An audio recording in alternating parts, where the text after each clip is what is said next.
The CBS Radio Mystery Theater presents...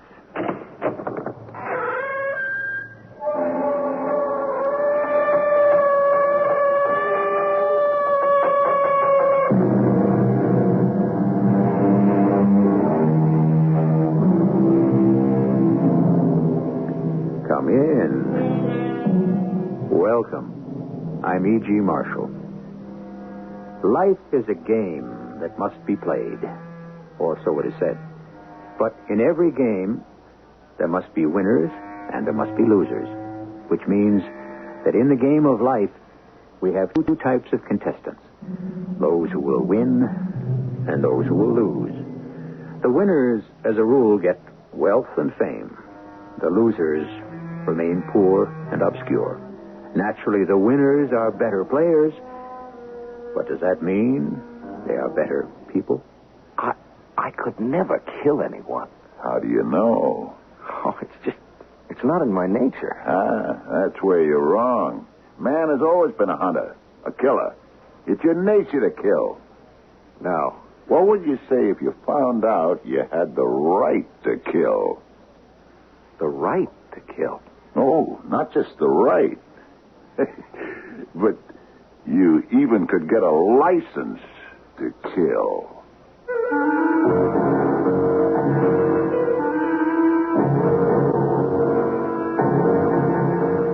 Our mystery drama, License to Kill, was written especially for the Mystery Theater by Sam Dan and stars Tony Roberts and Fred Gwynne.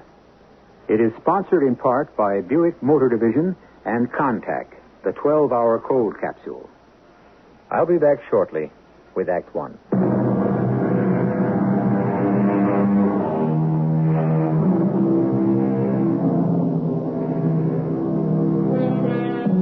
When the great scorer comes to write against your name, he marks not that you won or lost, but how you played the game.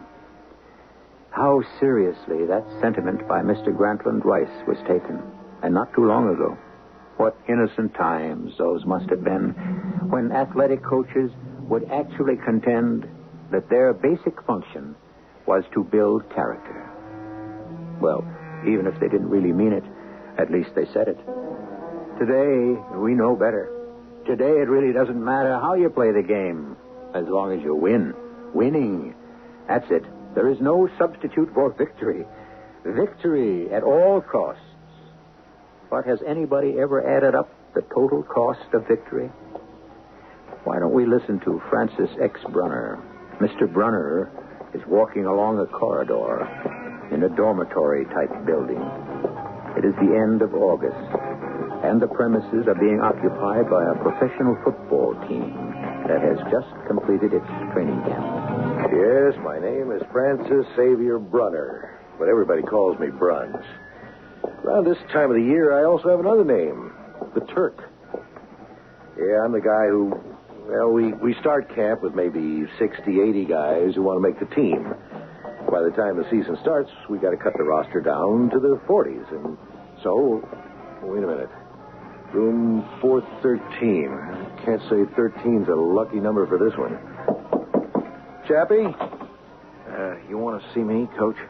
Yeah, and I'm pretty sure you know why. Oh? That's a shame. You got more raw talent than anybody on the club. Yeah, but still, Coach Bradshaw's cutting me. Why? Why? Well, you're not JR's type of ball player. Yeah, but I try. Of course you do. But Coach Bradshaw says you got to give it all you got. I do that. Well, what? Come on, tell me. Now, look, there are 23 other teams in the league, Chappie. You'll catch on somewhere. Why is he cutting me? You don't want to tell me. All right, so I'll ask him. Would he tell me if I asked him? J.R. Bradshaw. His name is J.R., and he's the head coach of the Gateway City Buccaneers. Every year, we make the playoffs. And almost every year, we win the Super Bowl. J.R. wouldn't have it any other way. So, you want to know why you're being cut? Yes, sir, Coach Bradshaw. That's right, if you wouldn't mind telling me, sir. You're being cut for one reason and one reason only. Yeah, what's that? You don't hit hard enough. Well, I bring my man down, usually. Yeah, the kid does make his share of tackles, J.R. You keep out of this, Bruns. Look, we discussed it thoroughly. You bring your man down, sure, but he gets up too quick. You, know what I mean? No, I don't think I do, sir. You hit a guy, he should know it. He should feel it. He should want to lay there for a minute and think about it before getting up.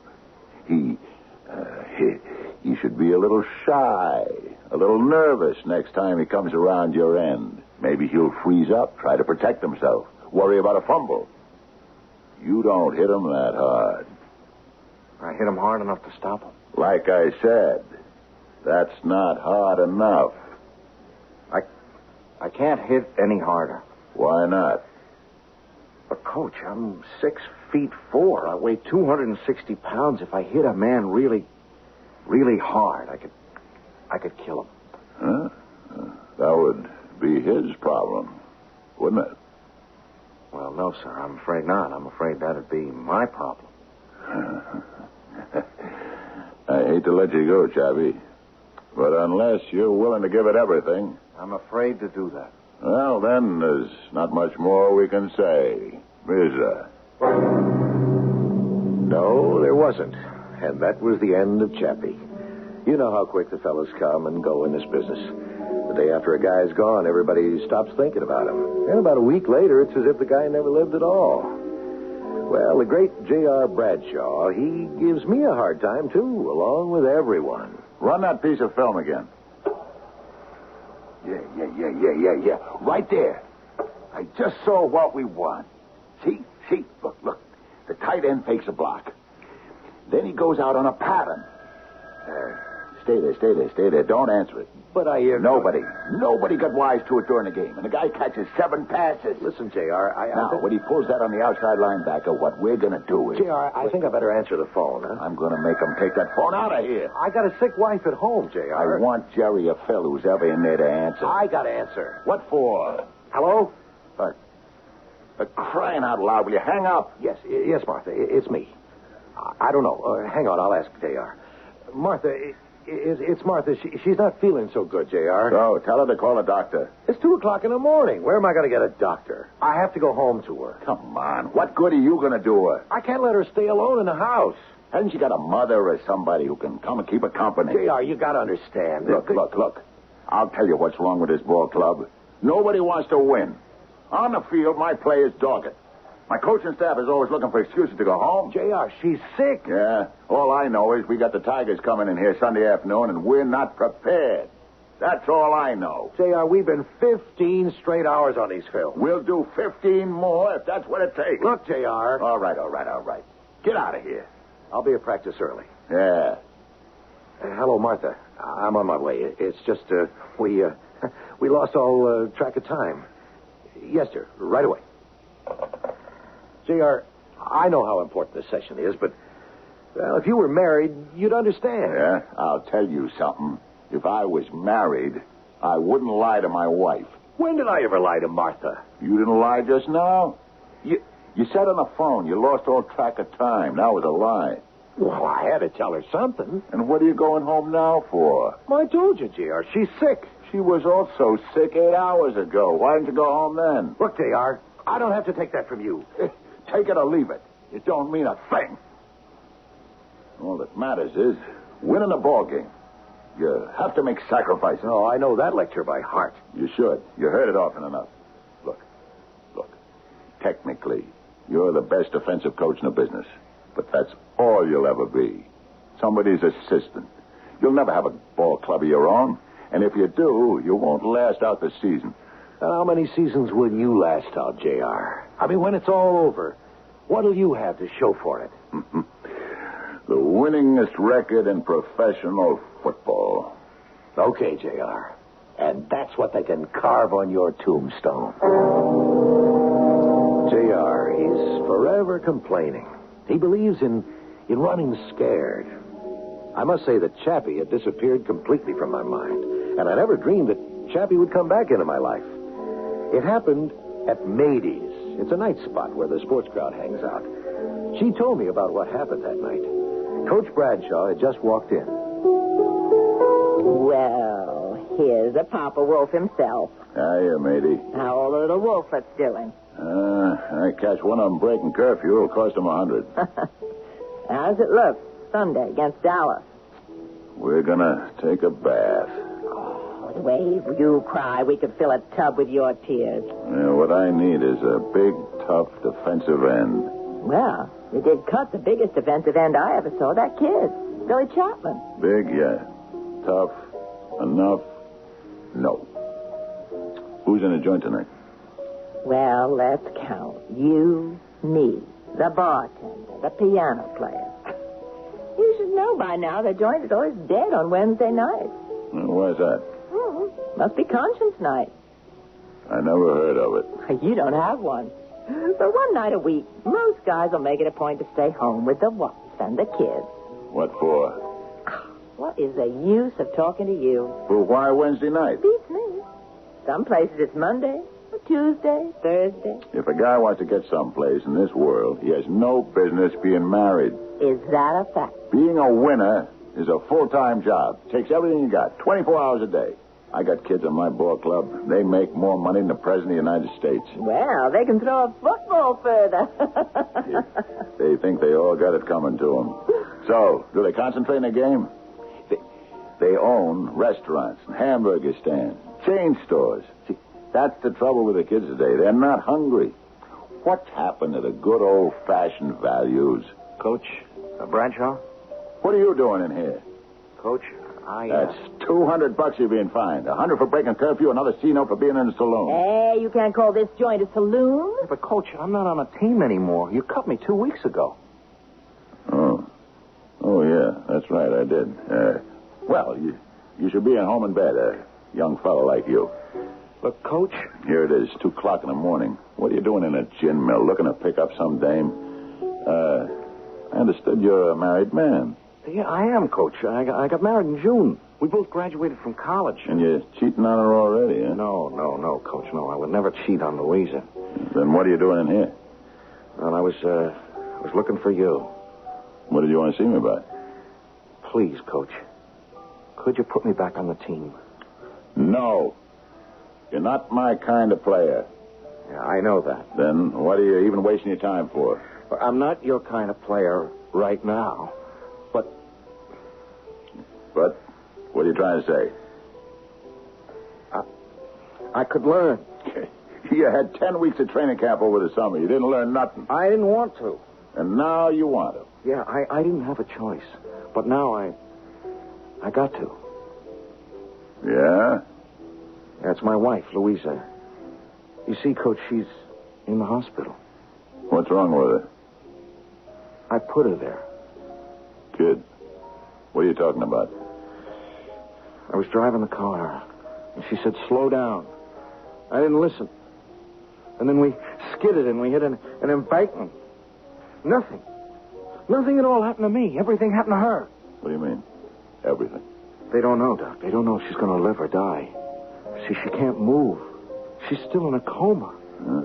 I only know it's going to take a lot of doctors and nurses and hospitals and money. And all I know how to do is play football. Please, Coach, put me back on the team. You don't play football my way, Chappie. I can learn to. Could you?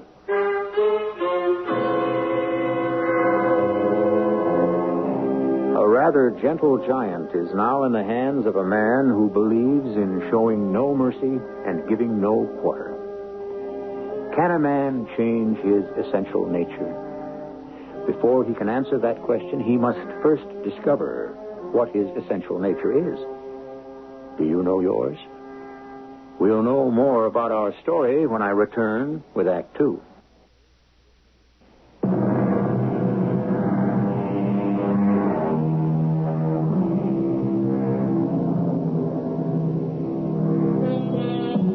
Necessity is not only the mother of invention, but intention as well. Ideals, beliefs, morals, yes. These may be the things to which we aspire because aspirations, as everyone knows, cost nothing. Actions, on the other hand, usually carry a price tag. So, when all's said and done, we generally do what we can afford. So, you want to play football, huh? Yes, Coach Bradshaw. My kind of football. Yes. I'm going to need money. I must do everything for Louisa to get well. I understand they call you Chappie. Yes, sir. What kind of a name is Chappie? Hey, what does it remind you of? I don't know, sir. Malted milk and lollipops. Chappie. From now on, no more Chappie. From now on, your name is Chopper. Yeah? You are looking at the Chopper. He is the fearsome fiend that bursts through the blockers, then chops down that quarterback. And when a Chopper chops them down, they stay down. You hear what I said? Chopper. J.R., you were born a couple of thousand years too late. You should have been around back in those Roman days and trained those gladiators. What do you think it's all about today? It's the same thing. I'm just honest about it, that's all. That's why I collect all that flack from the bleeding hearts. That's why the people go to a game, see? They go to see blood. Coach Bradshaw, I'm not sure I can... You're not sure you can what? Put yourself in line to make $1 million to save your wife's life? But it's not in my nature to hurt people. Your carelessness put Louise in the hospital to begin with. But that was an accident. It was your fault. She told you to slow down, but you didn't. Hey, yes, but... You wanted the excitement, or maybe you wanted to prove to her you were the boss. Why did you have to do that? J.R., lay off. No. We're getting at something. What was the argument about? How did you know there was an argument? So, you admit there was an argument. It wasn't an argument exactly. What was it? Nothing. Why, were you mad at her? I wasn't mad at her. Me and Louisa never argue. She wanted me to give up football. She wanted me to give up football, which is why I wound up being cut from the team. Huh? That's it? You didn't want to give up football. She wanted it. She was right. That's why you crashed the car. Will you put me back on the team? What's your name? My name is Billy Chapman. What's your name? You know my name. It's Chappie. Once and for all, and for the last time, what's your name? The Chopper. Say it so I can hear it. Say it so the whole world can hear it. What's your name? The Chopper. Louder. The Chopper. But I didn't find any of that out till later. Much later. First, I knew I got a call from J.R. Runs. Yeah. I want you out in the field early tomorrow morning. Yeah? I got you a brand new defensive end. You did? He's a killer. Oh, who'd you trade for him? Nobody. I picked him up. Oh, come on, J.R. You just don't pick up a major league defensive end. Wait, let's see him. What's his name? His name's the Chopper. The Chopper? What kind of name is that? It'll explain itself.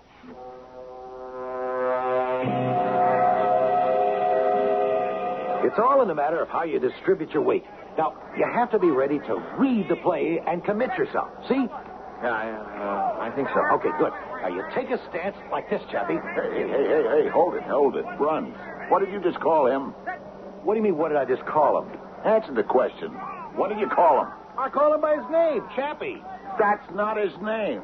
It's not? It's the Chopper. That name's got to become part of him. He's got to believe it.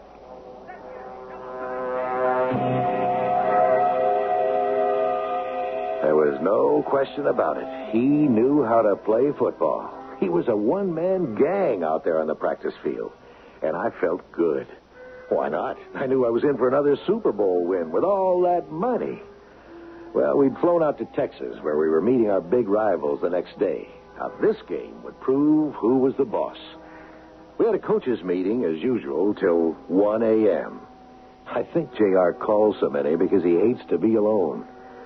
I'd just gotten back to my room when there was a knock on the door. Coach Brunner? Hey, what are you doing up so late? Can I come in, sir? If J.R. decides to run a bed check, it'll cost you $100, son. I don't know what to do. About what? About football. Now, look, what brings this on?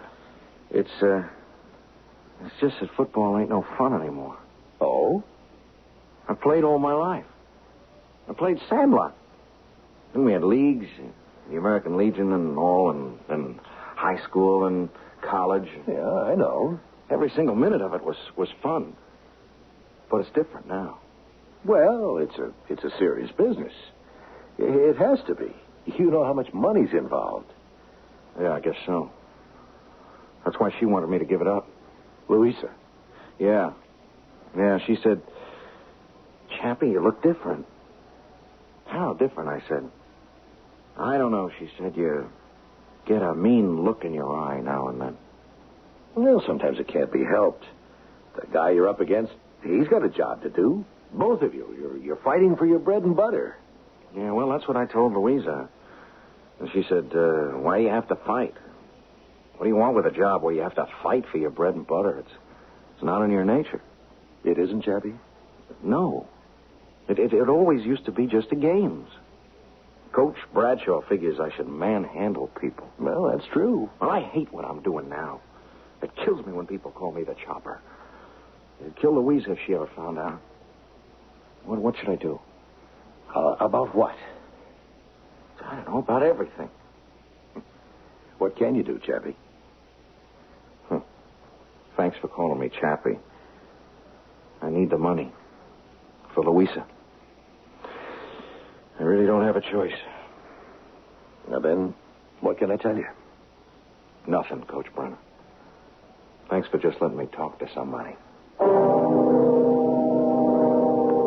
He went back to his room. For a long time, I couldn't sleep. For some reason, I was afraid. And I simply couldn't understand why. After all, things looked great. It was going to be another winning year, another championship year. What was bothering me? Well, I finally drifted off into an uneasy sleep. And in my dream, I saw Chappie looking terrible and chopping away at the other team with an axe. I forced myself to wake up. And I stayed up till dawn, had some breakfast, and then left for the stadium. We're going to take him today, Brun. Well, we got the better team. We got the chopper. We got the biggest thing in pro football. Listen, J.R. Listen to what? It's not in his nature. What's not in his nature? The killer instinct that you're trying to give him. It is in his nature, believe me. You'll see. But I knew it wasn't. Not in this gentle, soft-spoken kid. Well, the other guys won the toss, and we kicked off, and the game was on. My defensive squad was on the field, and there was Chappie at the left end. As the teams lined up for the first series of downs, I heard it. I heard it for the first time. You see, there was a loyal contingent of home fans who'd flown out to Dallas to root for us. And a shout was coming from their section of the stand.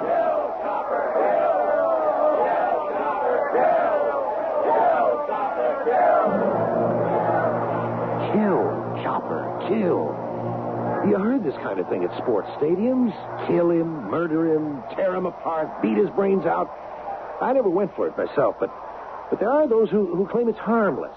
Just folks letting off steam. Well, I wouldn't know. All I know is that I saw Chappie stand there for a moment. And he looked up at the stands, and suddenly there was terror on his face. And he just ran off the field as fast as he could and into the locker room. I sent another player in for Chappie, and then I ran to the dressing room myself, but J.R. got there ahead of me. What are you trying to pull? I can't do it. Get back out there. No, I'm not going out there. You're a quitter. You hear what they're yelling at me? Kill. Kill? I'm not a murderer. Nobody's telling you to actually kill. And why do they say that? It's just a way of talking. Oh, they want me to kill. That's what they want. That's what you want. No. It's just a way of saying hit him. Hit him hard. No. You want me to kill. A good, clean, hard hit. Legal. Keep it legal, but hard. That's what this game's all about. Get out there. No. I'm not going out there. J.R., leave the kid alone. You keep out of this, Bruns. Chopper. Don't call me Chopper. Chopper. Look me in the eye. No. I said, look me in the eye. Now, go out there. Go out there and hit. Understand? I understand. He ran out of the locker room and onto the field, and once again that cry of kill, Chopper, kill was roared from the stands. Carnahan, the opposing quarterback, took the snap, and he looked for a receiver downfield, but suddenly Chappie had smashed through Carnahan's protective screen of blockers, and Chappie had, well, the only way I can say it is he just chopped Carnahan down to the ground. It was a hard, vicious, smothering kind of tackle, but it was legal. It was completely legal. Carnahan lay there very still for several long seconds. And then he got up very slowly, and he just stood there. The trainer and the other coach ran to him and helped him off the field. But you knew, you just knew that Jerry Carnahan, the all-pro quarterback, was through for the day. I told you! He's a killer! J.R., what did you do to that boy? What did you do to him?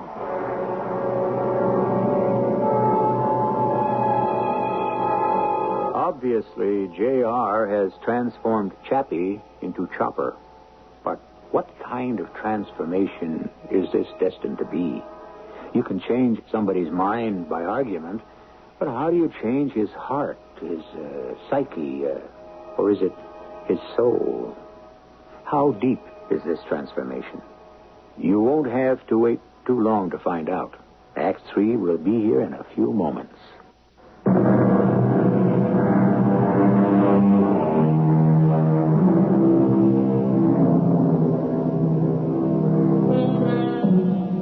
There are those who say that people never change.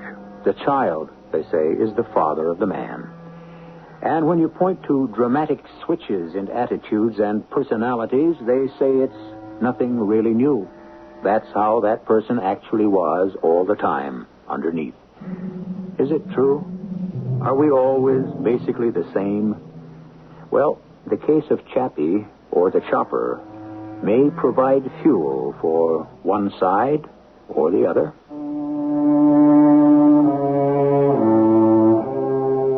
It was, well, what word can describe it? A triumph for Chappie. And that's how it was week after week. The reporters wouldn't let him alone. And always standing by, taking the bows with him, was, of course, old J.R. himself. You can't say too much about the Chopper, fellas. I mean, he has changed the essential nature of the game. He's taken away the passing attack. That quarterback is listening for the Chopper's footsteps. That quarterback is now in too much of a hurry to get rid of that ball. I got a question for you, Chappie. Hey. His name is the Chopper, Daly. I'm a reporter, J.R., not some hired PR hack. The name on the birth certificate is Billy Chapman. Hey, Chappie, how you feel? How does he feel about what? I'm asking him, J.R. I feel okay, I guess. How you feel about Jerry Carnahan? What? Well, what about Jerry Carnahan? He's gone into the hospital for tests. Hey, what are you trying to pull on the kid? Are you inferring he did something illegal? I'm not inferring, I'm implying. You're inferring. The way he hit Carnahan was absolutely legal. Was it sportsmanlike? What you're telling my kid is that Carnahan went into the hospital for tests. What you ain't saying is that Carnahan was sent home from the hospital A-OK. You know, you media guys, you're always looking to start trouble. And so it went.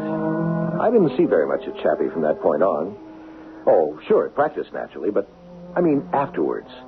He'd never come around to see me and just talk the way we used to. He was always surrounded by the writers and the bunch from the advertising agency that sponsors our games, all kinds of celebrities. There's a whole crowd that takes up a new sports hero, and sometimes they completely turn his head. But, you know, I wasn't worried about Chappie. Or was I? Anyhow, I wasn't very much surprised when I got a call at home one night. Bonds? Yeah, Chappie? Can you come someplace with me? When? Now? Where? The hospital. Oh. I just got a call to come over right away. Well, sure. Is it... I don't know what it is, and well, I'm scared to go by myself, Bruns. The minute we arrived at the hospital, the terrible suspense was over, and we knew it was good news. We could tell from the smile on her face. She was a small girl, and she looked almost like a doll with her long black hair and her shining black eyes. Chappie, oh, darling, it's a miracle. What happened? I just opened my eyes, and I woke up. You mean you don't need any operation? No, I don't think so. And you're feeling okay? Oh, I feel a bit weak, but the doctor says in a week or two everything will be just fine. Oh, Louise. Why don't you folks kind of excuse Oh, me? no, please, don't go, Coach Brunner. I'm tired. I've got to go back to sleep. But just promise me that you'll keep an eye on my Chappie till I can come home and do it myself. Promise? Sure, I promise. Now, Chappie, honey.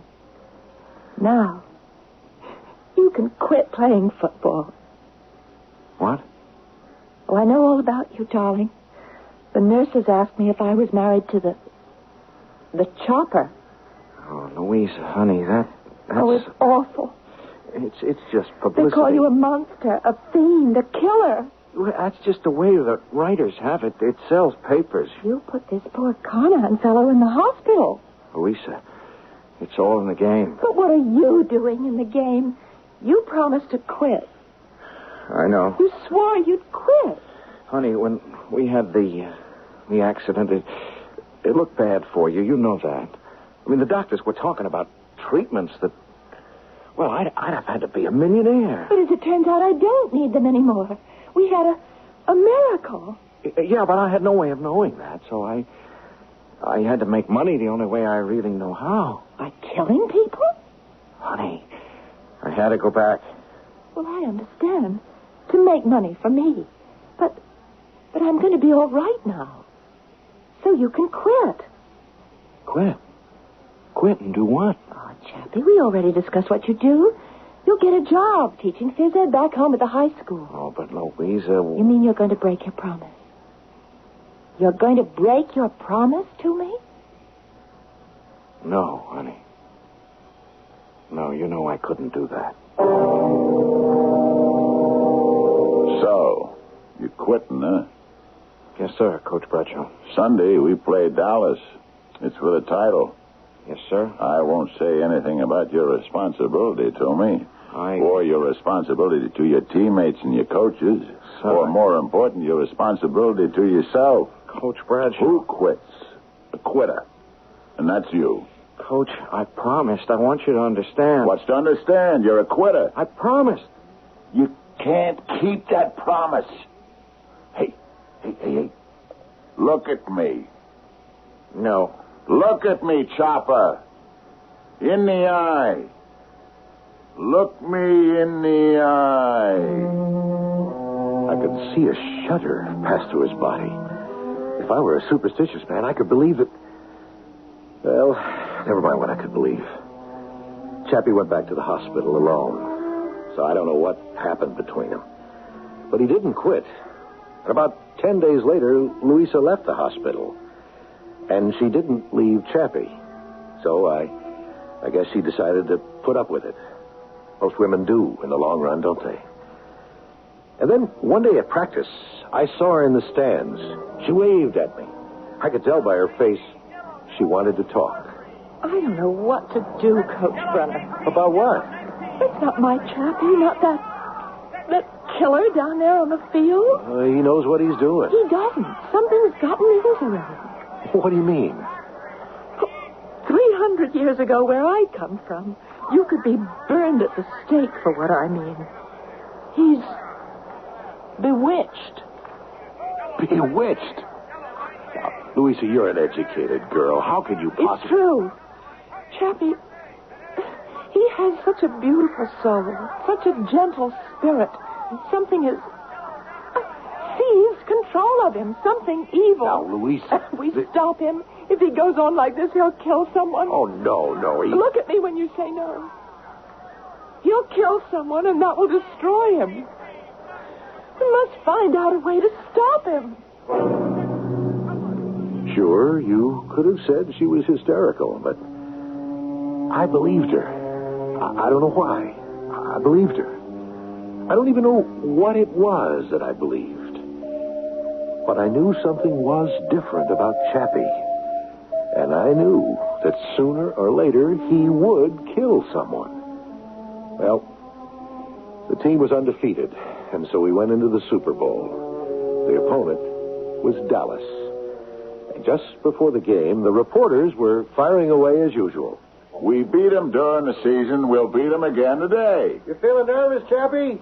Chopper, Daly, Chopper. Why should he feel nervous? Well, he almost killed Jerry Carnahan the last time. What do you mean, almost killed? What kind of talk is that? Would have been a hospital. As many as 10, 15 players a week go to hospital for observation or tests or treatment.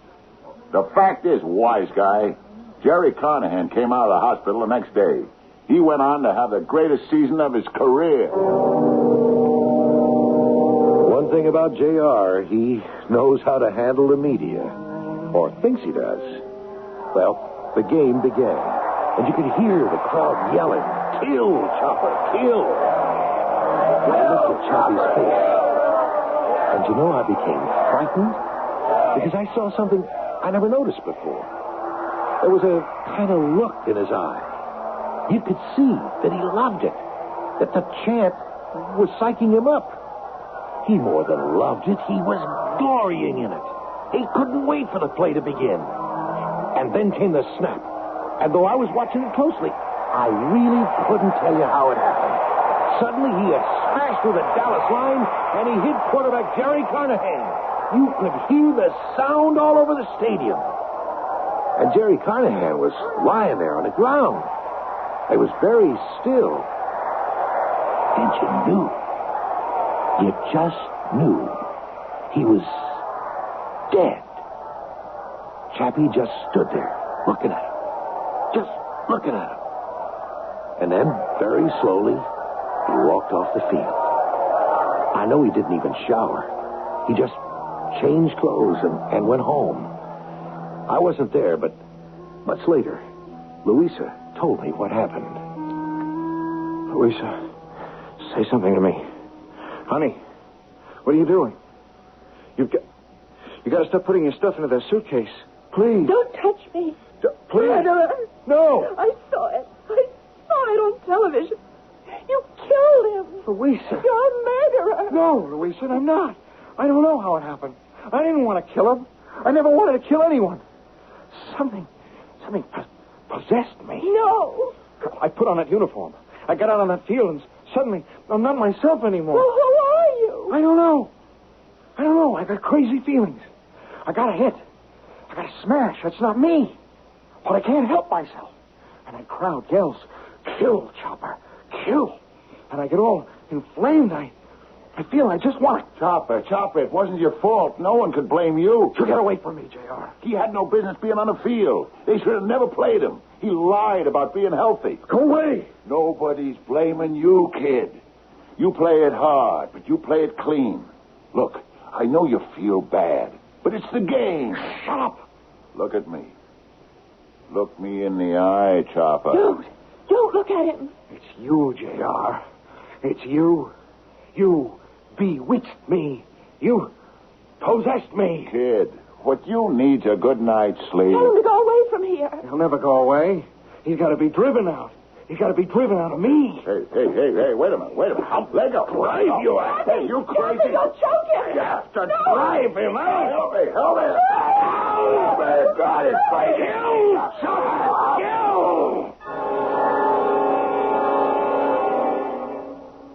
And that's how she told it to me, a long time later. Long after Chappie had killed J.R. Chappie was never tried or anything like that. They just put him away for a while to study him. I go up to see him now and again. Louisa stays with him. Hi, Chappie. Do you know me, sir? I'm Coach Brunner. Now, with J.R. gone... J.R. The Buccaneers are my team. Buccaneers. Well, we're in last place. On merit. But we have a lot of laughs. Sure, we should come back. Back to what, sir? Football, Chappie. It's a fun game again. It's the kind of game you liked. Louise? Hmm? What is this gentleman talking about? It's nothing, honey. He's just passing the time of day.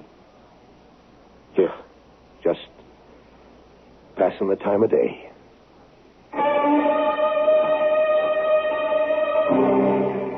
You may have it any way you wish, which is more than you can say about most stories. Was Chappie possessed by the violence of his coach, J.R. Bradshaw? Was the violence an inherent part of his own psyche? Is man basically violent? If we knew all these things, there would be very little mystery left in the world. I shall return shortly. I'm Himan Brown, producer-director of the Radio Mystery Theater. When we went on the air with Mystery Theater in 1974, we were delighted to find a whole new audience for our radio dramas. Young people from 7 to 17. You told us by your response that radio drama was a new and thrilling experience. So for you, your family, and for youngsters of every age, I have good news now of a new dramatic series starting February 5th. It's the General Mills Radio Adventure Theater. Each Saturday and Sunday, on many of these stations, the General Mills Radio Adventure Theater presents different hour-long dramas of adventure and heroism. Many of the stories will be new and original. Others will be special adaptations of popular books.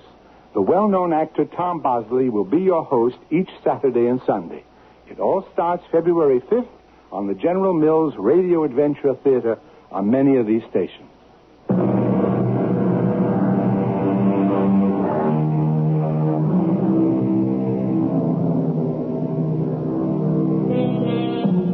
What have we got to show for 2,000 years of alleged civilization?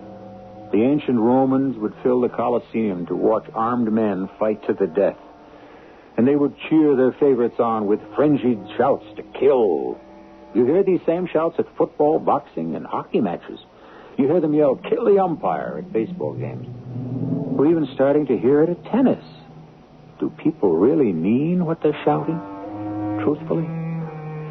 I'm afraid to pursue it further.